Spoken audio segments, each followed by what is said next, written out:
Hello friends, एक बार फिर से आपका अपने यूट्यूब चैनल एग्री सफलता में स्वागत है। आज हम बीएससी एग्रीकल्चर एंट्रेंस एग्जाम के लिए प्रश्नों का महासंग्राम लेकर आए हैं। इसमें हम 60 एमसीक्यूज को डिस्कस करेंगे जो आपके एग्ज़ाम के पर्सपेक्टिव से बहुत ही इम्पोर्टेंट है। चैनल पे नए हैं तो चैनल को तुरंत सब्सक्राइब करें, बेल आइकन को प्रेस करें। डीडीयू से रिलेटेड कोई भी अपडेट आपको सबसे पहले मिलेगी। ठीक है, चलिए वीडियो को करते हैं जल्दी से स्टार्ट। क्वेश्चन यहाँ पे देखते रहिए, नोट डाउन करते रहिए, क्योंकि ये सारे क्वेश्चन बहुत ही इंपॉर्टेंट हैं, एंट्रेंस एग्जाम्स में पूछे जाते हैं। और ये सारे क्वेश्चन डीडीयू के साथ साथ एलयू और भी जितनी यूनिवर्सिटीज़ हैं उसके एंट्रेंस एग्जाम में ये क्वेश्चन काम आएंगे। नोट डाउन करते रहिए साथ साथ में। विश्व में निम्नलिखित फसलों में से किस फसल का कृषिगत क्षेत्रफल सबसे अधिक है? इसका आंसर है चावल। चावल का उद्गम स्थल है तो ये है आपका भारत वर्मा। आपको ऑप्शन में साउथ ईस्ट एशिया भी मिल सकता है, तो ये ध्यान दीजिएगा। विश्व में चावल का सर्वाधिक क्षेत्रफल भारत में है, जो कि लगभग है, कितना है ये पूछ रहा है, 45 मिलियन हेक्टेयर। चावल की उत्पादकता सबसे अधिक किस राज्य में है? तो ये है आपका पंजाब में। आगे चलते हैं। ओराइजा सेटाइवा वंश में कुल कितने स्पीसीज शामिल हैं? ये हैं 24 स्पीसीज। ओराइजा ग्लेबेरिमा स्पीसीज की किस्में किस जगह पे पाई जाती है? तो ये पाई जाती है अफ्रीका में। भारत में उगाई जाने वाली चावल की किस्में किस उप स्पीसीज से संबंधित है? तो ये है आपका इंडिका से। इंडोनेशिया में उगाई जाने वाली चावल की किस्में किस सब स्पीसीज से संबंध रखती हैं? तो इंडोनेशिया में जो है ये आपकी जावेनिका से, और ये जो जापोनिका है ये जापान से। चावल उगाने के अपरंपरागत क्षेत्र मतलब नॉन ट्रेडिशनल, जहां कम उगाया जाता है, वो है पंजाब व हरियाणा।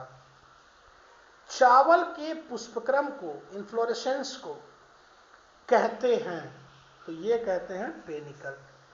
छिलके डिहल्ड वाले चावल को कहते हैं ब्राउन राइस, भूरा चावल। धान की फसल के लिए उपयुक्त जलवायु है, तो ये है बहुत गर्म व उष्ण जलवायु। चावल के पकने के समय तापक्रम होना चाहिए, तो ये होना चाहिए 20 से 25 डिग्री सेल्सियस। ठीक है, नेक्स्ट क्वेश्चन।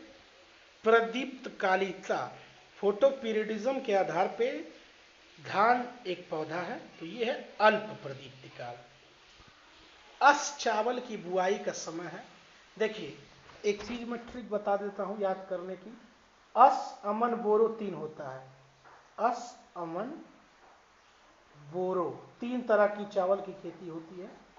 तो अस अमन बोरो का ये जो सूत्र है, मजनू सनम, मजनू सनम, मजनू और सनम, ये बुआई का है, ये कटाई का है।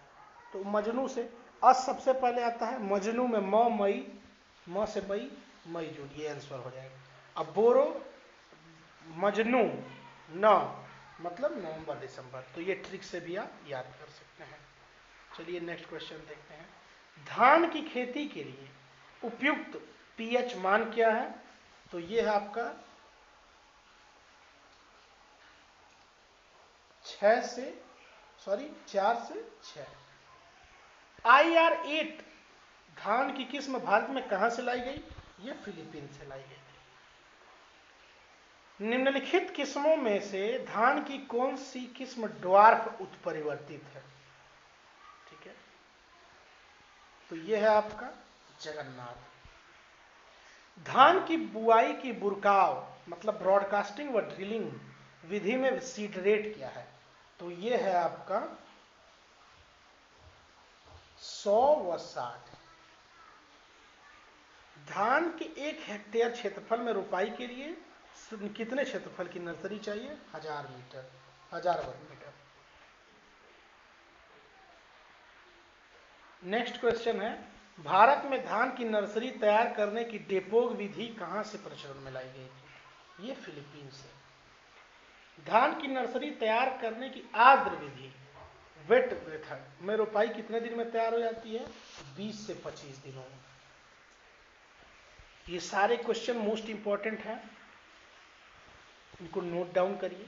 डेपोग मेथड में धान की नर्सरी रोपाई के लिए कितने दिन में तैयार हो जाती है? 11 से 14 दिनों में। ठीक है, 11 से 14।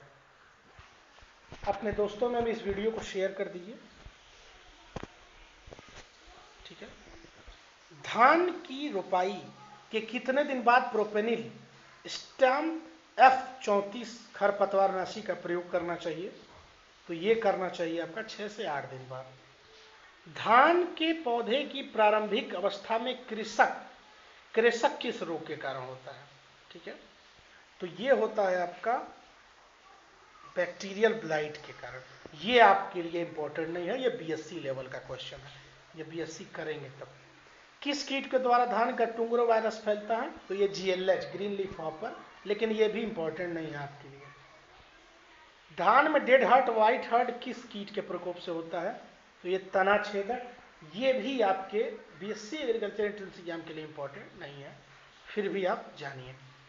धान के पौधों के कल्लों में रूपहला तना या प्याजी पत्ती लक्षण किस कारण होते हैं? तो ये होते हैं आपके गाल मिज के कारण। धान के ग्रासी स्टंट रोग का वाहक होता है,